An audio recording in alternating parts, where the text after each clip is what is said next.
Today, news about Flappy Bird, aka news that's only tangentially related to a game at this point. This is CheckPoint.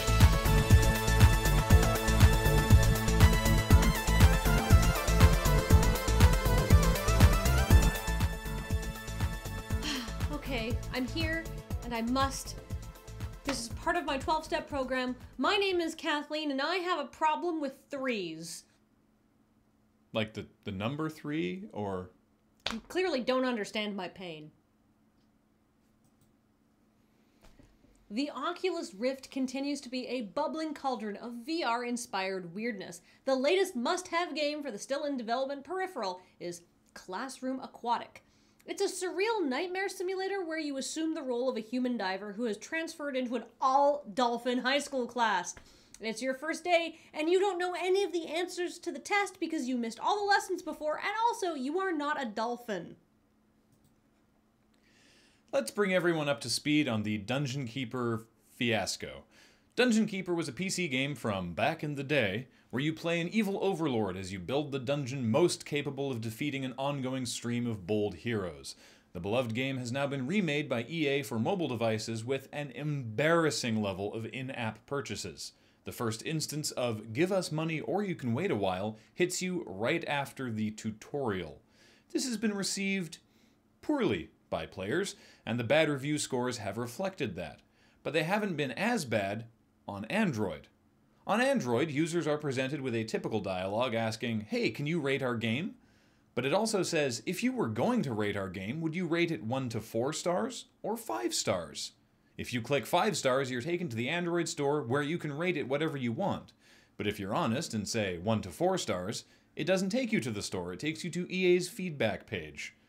All of this has upset fans of the franchise, none more so than its original designer, Peter Molyneux, who said, "I felt myself turning around and saying, 'What? This is ridiculous. I just want to make a dungeon. I don't want to schedule it on my alarm clock for 6 days to come back for a block to be chipped.'" That's right, EA. The man who created the Curiosity Cube found Dungeon Keeper too tedious. Sandbox resource adventure game Rust, also known as Minecraft with penises, has replaced all the zombies from the game with red bears and wolves. This doesn't really seem that weird. In games like this in DayZ, the zombies aren't really the threat, it's the other human players. The developer's cryptic comment on the change states simply, "You hate them, we know. We're just plugging the gap for now. All will be revealed." So, zombies out, bears in. But as a placeholder for what? Zombie bears? You may have heard of Flappy Bird, or some of the news surrounding it, but the condensed version is as follows.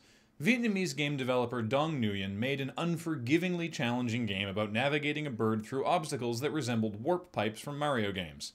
The game exploded in popularity for reasons nobody seems to understand, and after weeks of fielding complaints, anger-riddled tweets, and even gaming media coverage about how bad the game is, Nguyen decided he didn't need to put up with this shit and took the game off the App Store. The whirlwind story arc of Dong and his bird has left 2 big things behind. The first is a lot of industry navel-gazing about how gamers and media treated a lone developer with the audacity to be successful by releasing a free game because he loves making games. And the second thing is eBay auctions for mobile phones asking hundreds or thousands of dollars more than retail price on the basis that the device has, quote, Flappy Bird already installed. So really the most interesting thing the game has left behind is that we are even doing this story.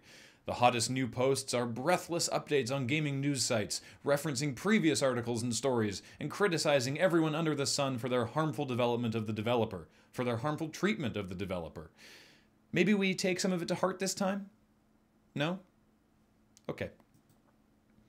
As you're probably aware, Batman Arkham Origins has some game-breaking progress bugs. That's bad, but good news, they might get fixed. Well, maybe. And certainly not until the developer is finished doing their contractually obligated DLC. And considering there are bugs that literally make it so you can't finish the game, it doesn't seem like there's going to be a huge demand for DLC, so... You know what, though? With all this Flappy Birds thing, I've got the ultimate coverage here. Is going to be my opinion on it, how I, as somebody who is not related and has not been playing Flappy Birds at all, is feeling marginalized by this ongoing coverage of Flappy Birds. I have people emailing me to explain it to them.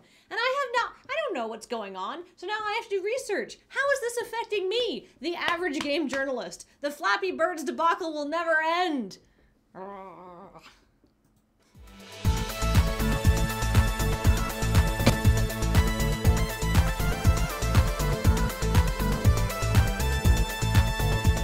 Coming up, Tecmo Koei is bringing Dynasty Warriors to the PS4 with Dynasty Warriors 8 Extreme Legends Complete Edition. And when they say complete, they mean it. The game has like 82 playable characters. It's like Pokemon for Chinese classic literature, only with slightly less characters.